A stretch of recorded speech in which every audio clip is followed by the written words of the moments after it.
was 17 when everything fell apart. My name is Lila, and this is my story. Growing up, my life wasn't like the ones you see in happy family sitcoms.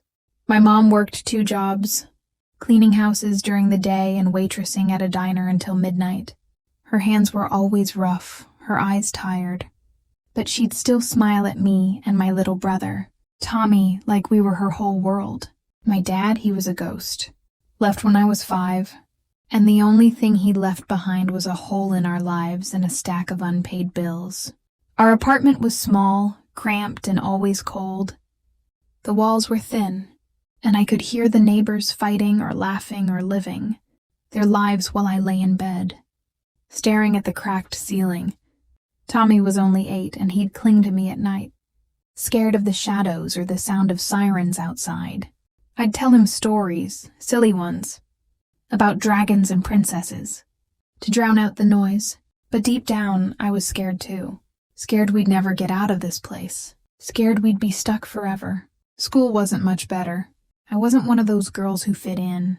I didn't have the right clothes or the right attitude.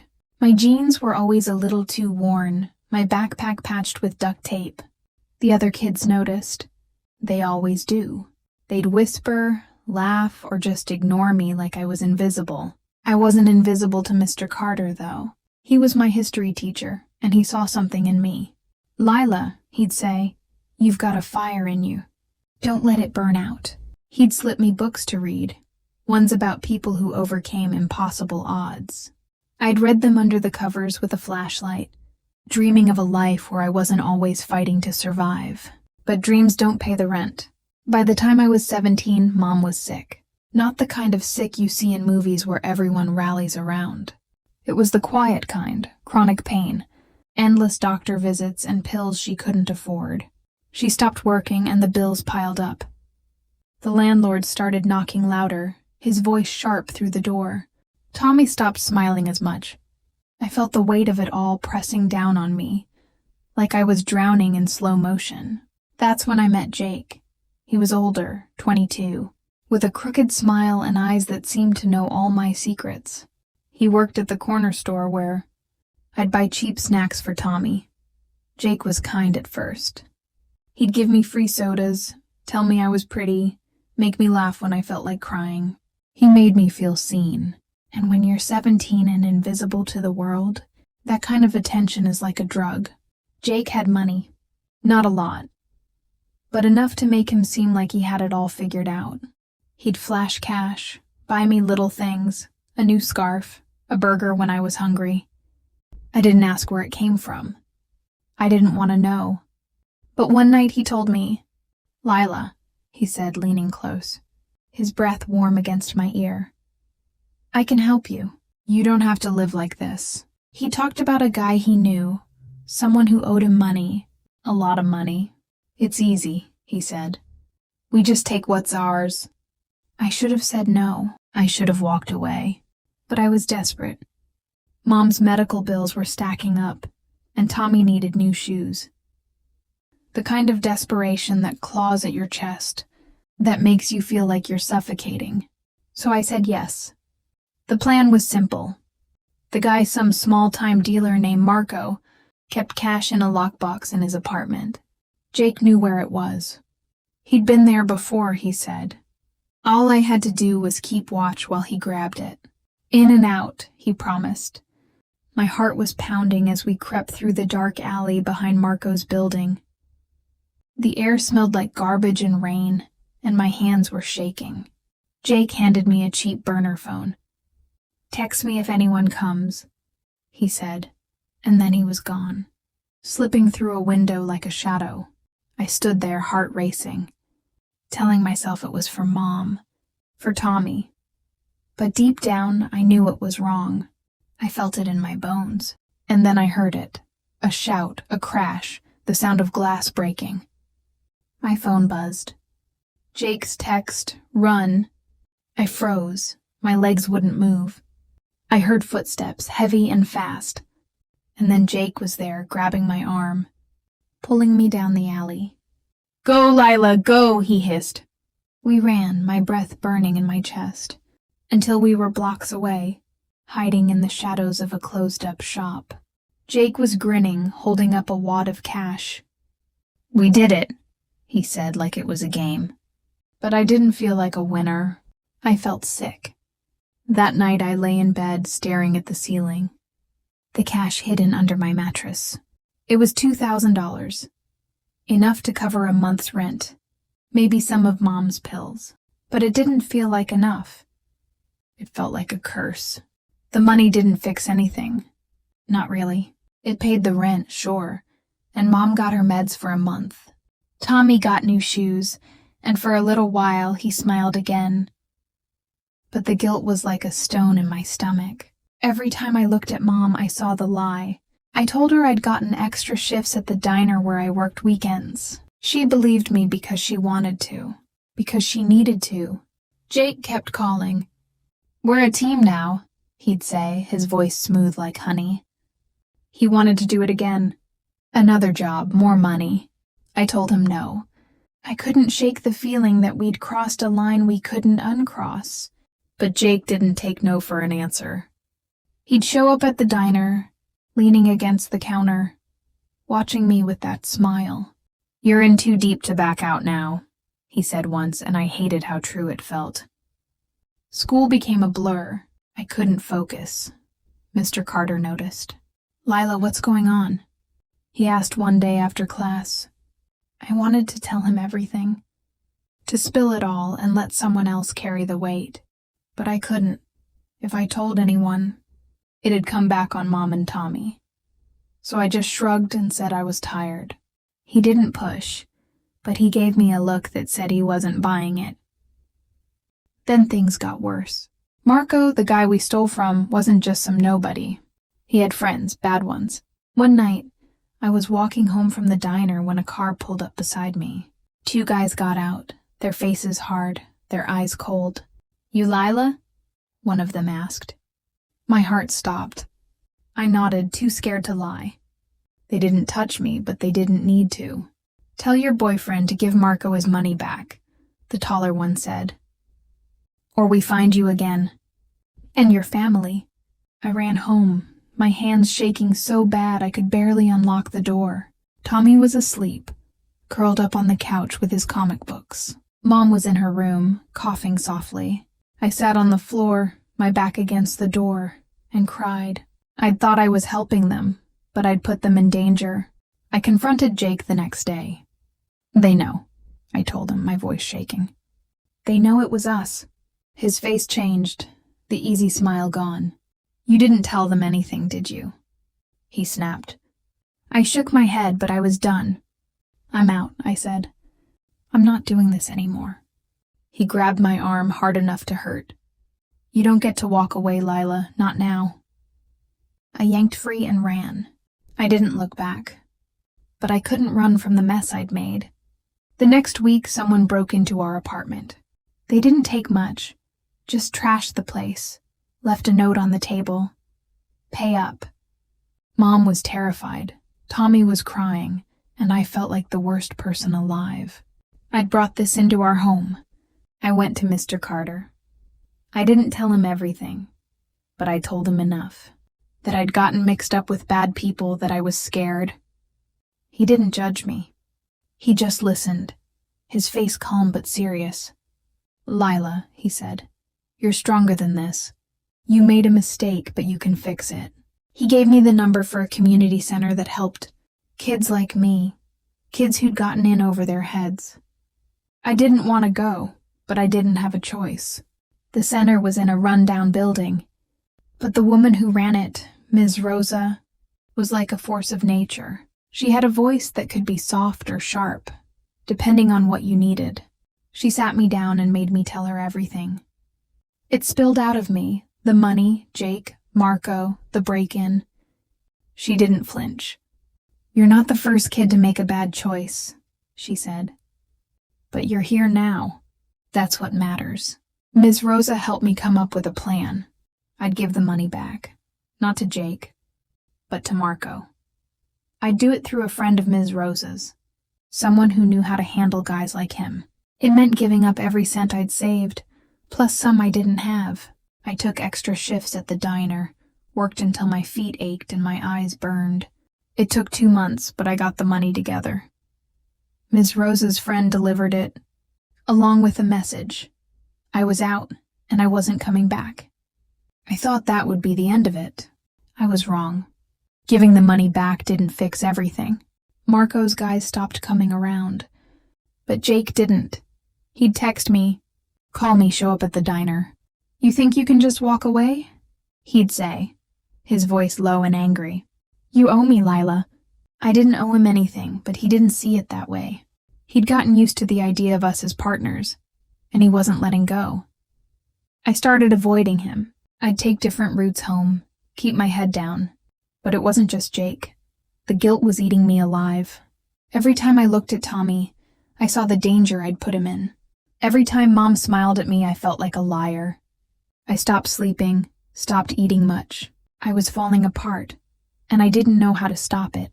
Ms. Rosa noticed. She pulled me aside one day at the center. "Lila, you can't keep carrying this," she said.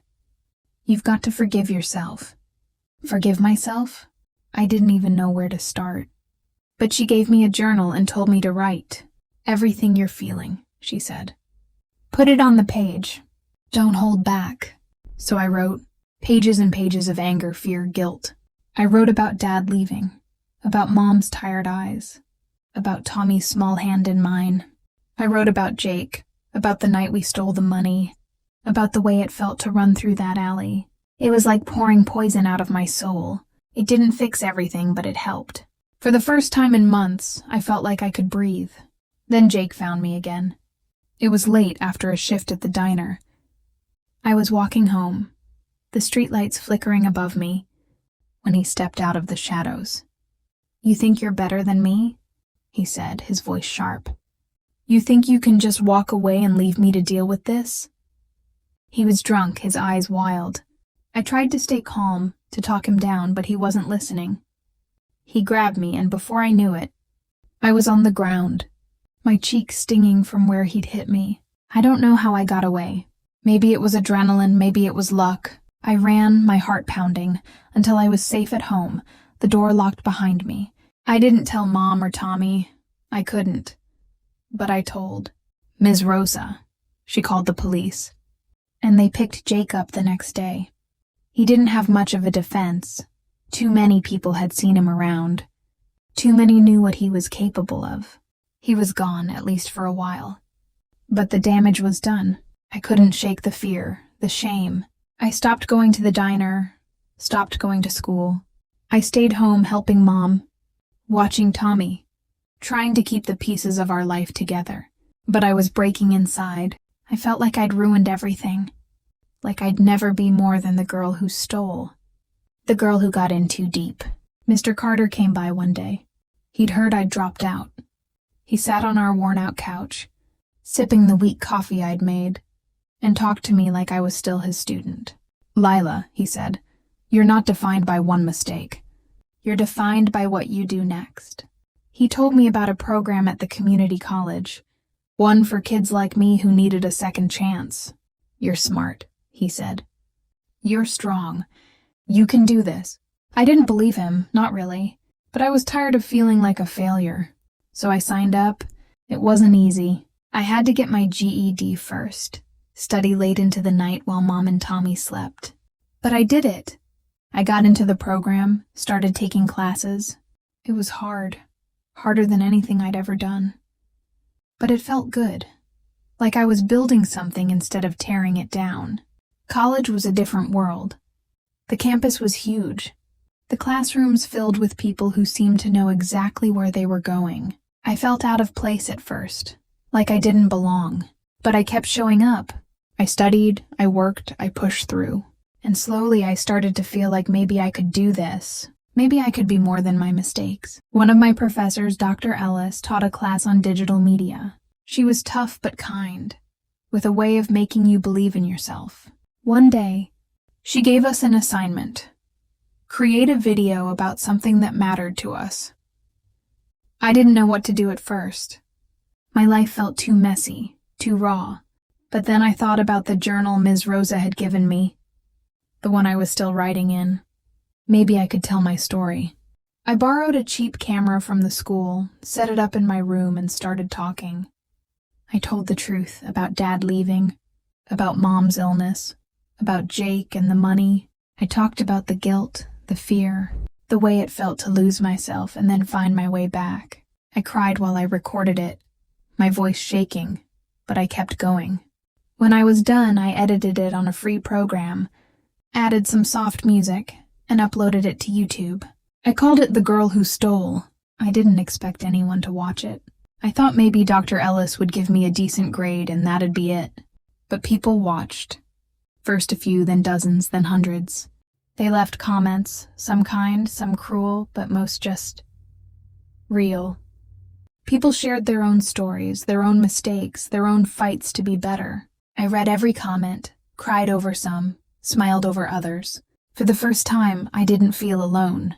I kept making videos, not just about the bad stuff, but about everything. About Tommy's goofy laugh, about Mom's strength, about the little victories in my life, like passing a math test or getting a scholarship. I talked about the community center, about Ms. Rosa, about Mr. Carter. My channel grew, slowly at first, then faster. People started calling me real, saying my videos helped them feel less alone. I didn't feel like a hero, but I felt like I was doing something good. Mom got better, slowly. The meds helped, and so did the fact that I was home more, helping out. Tommy started doing better in school, his smile coming back. I kept working, kept studying, kept making videos. It wasn't perfect, but it was enough. For the first time in years, I felt hope. Then Jake got out of jail. I found out through a mutual friend. He'd been gone for 2 years, but now he was back, and he was angry. He sent me a message through my channel. "You think you're some big shot now? You owe me, Lila. You don't get to forget." My stomach dropped. I thought I'd left him behind, but here he was, pulling me back into the dark. I didn't tell Mom or Tommy. I didn't want to scare them. But I told Ms. Rosa. She helped me get a restraining order. Made sure I had a plan if he showed up. I kept making videos, but I was careful. I didn't share where I lived, didn't talk about my classes. I tried to act like everything was fine, but I was scared all the time. One night he found me. I was leaving the community center, the parking lot dark and empty. He stepped out from behind a car, his face older, harder. "You think you're better than me?" he said, echoing the words from years ago. I froze, my heart pounding. But I wasn't the same girl anymore. I'd been through too much, fought too hard. "Leave me alone, Jake," I said, my voice steady. "I'm not scared of you." He laughed, but there was no warmth in it. He took a step closer, and I thought he might hit me again. But then I heard footsteps, Ms. Rosa coming out of the center, her phone already in her hand, calling the police. Jake saw her and bolted. The police didn't catch him that night, but the restraining order held. He didn't come back. That night changed me. I realized I wasn't just surviving anymore, I was fighting. Not just for myself, but for Mom, for Tommy, for the people who watched my videos and saw themselves in my story. I graduated college with a degree in communications, something I never thought I'd do. I got a job at a local nonprofit, helping kids like me find their way, and I kept making videos, sharing my life, my struggles, my hope. My channel grew bigger than I ever imagined. I started getting messages from people all over the world, kids who felt trapped, parents who didn't know how to help their families, people who just needed to know they weren't alone. I wasn't rich, but I was making enough to move Mom and Tommy into a better apartment, one with thick walls and no cracks in the ceiling. Mom's health was still fragile, but she was proud of me. Tommy started talking about college, something I'd never dreamed he'd consider. Jake faded into the background. I heard he got arrested again, this time for something bigger. I didn't feel happy about it, but I didn't feel guilty either. He'd made his choices just like I'd made mine. The difference was, I was trying to make better ones. I started doing speaking events, small ones at first, community centers, schools, libraries. I'd tell my story, the whole messy truth, and people would listen. They'd cry, they'd laugh, they'd come up to me after and tell me their own stories. It wasn't easy, standing up there, bearing my soul, but it felt right. Like I was turning my pain into something good. One day, I got an email from a girl named Sarah. She was 16, living in a place like the one I grew up in. She'd watched my videos, read my story, and she said it gave her hope. "I thought I was stuck," she wrote. "But you showed me I can keep going." I cried when I read it, not because I was sad, but because I realized my story wasn't just mine anymore. It was hers too, and so many others. Looking back, I don't regret what I did. Not because it was right, it wasn't, but because it led me here. To this moment, where I can stand tall and tell you that mistakes don't define you. What defines you is what you do next. I stole money because I was desperate, because I thought it was the only way. But I learned there's always another way, even if it's hard, even if it takes everything you've got. If you're watching this, maybe you're feeling stuck, like I was. Maybe you've made a mistake, or maybe life just feels too heavy. I'm here to tell you, you are not your mistakes. You are not your past. You're the person who gets up, who keeps going, who finds a way to make things better. Write down what you're feeling. Talk to someone you trust. Find one small thing you can do today to move forward. It doesn't have to be big, just one step. And then another. You've got this. If my story touched you, please share it with someone who needs to hear it.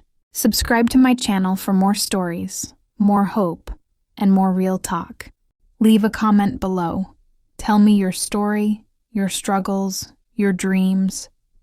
Let's build this community together, one step at a time. Thank you for being here.